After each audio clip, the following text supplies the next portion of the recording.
Hi folks, Seki City here. Now I've really got to get this video done. I've tried to video this on 2 separate occasions, and both times before something's happened and I've had to stop shooting the video, and so it's not got finished. So I want to do this quickly.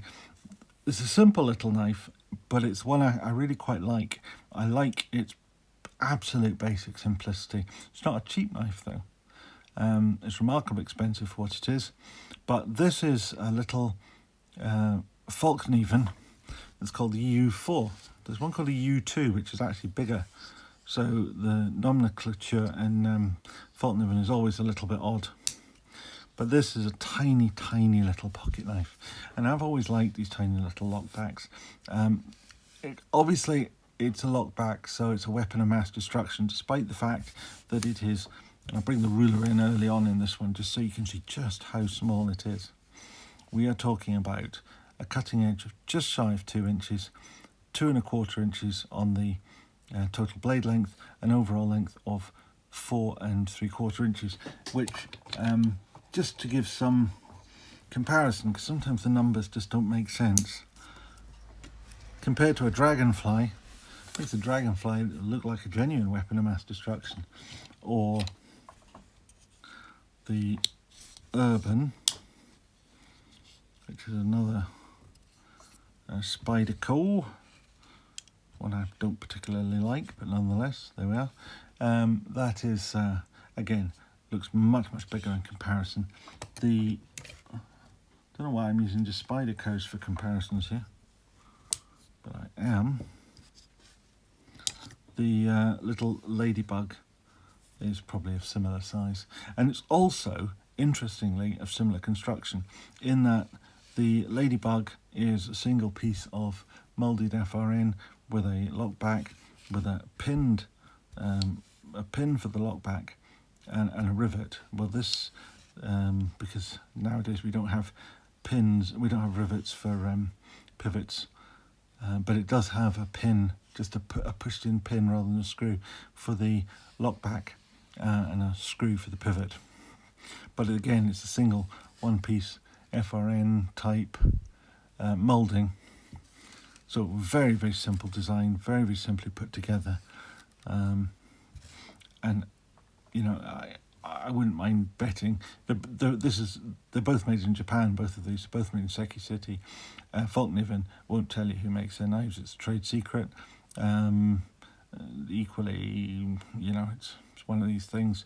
I believe it's Moki that originally made these, but I can't prove that. I don't know who makes the dragonfly now. If anybody does know, you'll probably find these all came out of the same factory. I expect that they did. Anyway, I just want to show this quickly. It's a laminated 3G blade, so you've got the 3G steel in the middle, which is hard 62 Rockwell, and then you've got a softer, I think it might be VG2 or something like that, on the outside, on both sides. So you have what appears almost like a little ham-on line. It's not a ham-on at all. It's genuinely that it's laminated steel. So for a little knife that is so small and so simple, the technology that's in the steel is where it really counts. It's phenomenally sharp and stays sharp really well because of that toughened steel in the middle. You wouldn't want to go chopping things or anything with it because it's probably quite brittle, but for you know, slitting things, it's scalpel sharp, genuinely scalpel sharp. The obvious other comparator to use for this is my other Fallkniven, which I really like. I love the action on that. I mean, it's not a droppy, ball bearing-y sort of thing. It's a washer system. But again, this is a laminated 3G steel as well, and again 62 Rockwell, and again keeps its edge like forever. But this is a rather posher, more upmarket version, and obviously also larger. And you know, I would be reluctant. You carry this in the UK, you really do run the risk of being arrested, and certainly you don't want to have that thing taken off you because it's expensive. You're unlikely to get arrested for this, I suspect. I mean, it depends what you're doing with it. If you're holding up aeroplanes and trying to crash them into World Trade Centres, you deserve all you get, honestly. But if this is in your pocket for use as a pocket knife, it's hard to see you getting into any serious trouble over it. I used to, as I've shown already, I used to carry this little thing, the Silver Tern, which is broadly similar in size, but I have to say it's an awful lot heavier because it's stainless steel. It's quite a lump. This is light as anything. There's no weight in it at all because it's mostly FRN. This is also much higher quality steel than the 440, and this one just says 440 stainless, so it's probably 440A from that, but who knows. This is just laminated stuff. The one thing I do find a little bit odd, Fallkniven, like this one says on the back of it, on the back of the blade there, it says Sweden. Now it's designed in Sweden, but it's made in Japan. All of their knives are made in Japan. Now I don't think that's a bad thing, and I can't see why they would want to shy away from shouting it from the hilltops. I personally think a good quality Japanese-made knife like the Dragonfly, or like domestic knives like the